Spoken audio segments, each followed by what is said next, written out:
അപ്പുവിനെ എല്ലാം കൃത്യമായി ചെയ്യാനിഷ്ടമായിരുന്നു.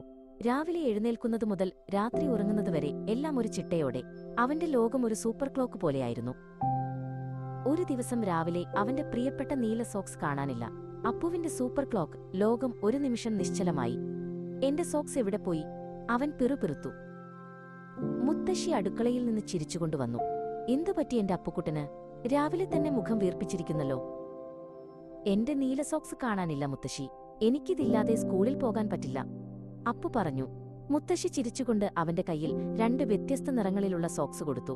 ഇത് ധരിച്ചോളൂ, ഇന്ന് ഒരു പുതിയ ഫാഷൻ പരീക്ഷിക്കാം.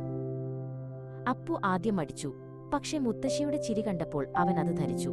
സ്കൂളിലെത്തിയപ്പോൾ അവൻ കണ്ടു, അവന്റെ കൂട്ടുകാരൻ രാജുവും വ്യത്യസ്ത നിറങ്ങളിലുള്ള സോക്സ് ധരിച്ചിരിക്കുന്നു. സ്കൂൾ വിട്ട് വീട്ടിലേക്ക് പോകുമ്പോൾ അപ്പുവിന്റെ സൈക്കിളിന്റെ ടയർ പഞ്ചറായി. ഇതെന്നാ ഇങ്ങനെ? അവൻ നെറ്റിച്ചുളിച്ചു പറഞ്ഞു. മുത്തശ്ശി അവനെ കണ്ടപ്പോൾ വീണ്ടും ചിരിച്ചു. സാരമില്ല അപ്പുക്കുട്ട, ഇന്ന് നമുക്ക് നടന്നു പോകാം. വഴിയിൽ പുതിയ പൂക്കളും പക്ഷികളെയും കാണാം. അവർ നടന്നു പോകുമ്പോൾ അപ്പു ഒരു മനോഹരമായ ചിത്രശലഭത്തെ കണ്ടു. അവൻ സാധാരണ സൈക്കിളിൽ പോകുമ്പോൾ ഇത് ശ്രദ്ധിക്കാറില്ലായിരുന്നു. മുത്തശ്ശി, നോക്കൂ, എത്ര ഭംഗിയുള്ള ചിത്രശലഭം!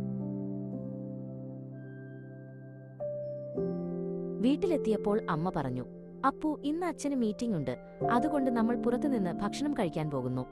അപ്പുവിന്റെ കണ്ണുകൾ വിടർന്നു. സാധാരണ അവൻ വീട്ടിൽ നിന്ന് മാത്രമേ ഭക്ഷണം കഴിക്കാറുള്ളൂ. അന്ന് രാത്രി അപ്പു ഉറങ്ങാൻ കിടന്നപ്പോൾ ചിന്തിച്ചു, ചിലപ്പോൾ കാര്യങ്ങൾ നമ്മൾ വിചാരിച്ച പോലെ നടന്നില്ലെങ്കിൽ പോലും അതിൽ പുതിയ സന്തോഷങ്ങൾ ഒളിഞ്ഞിരിപ്പുണ്ടാകും.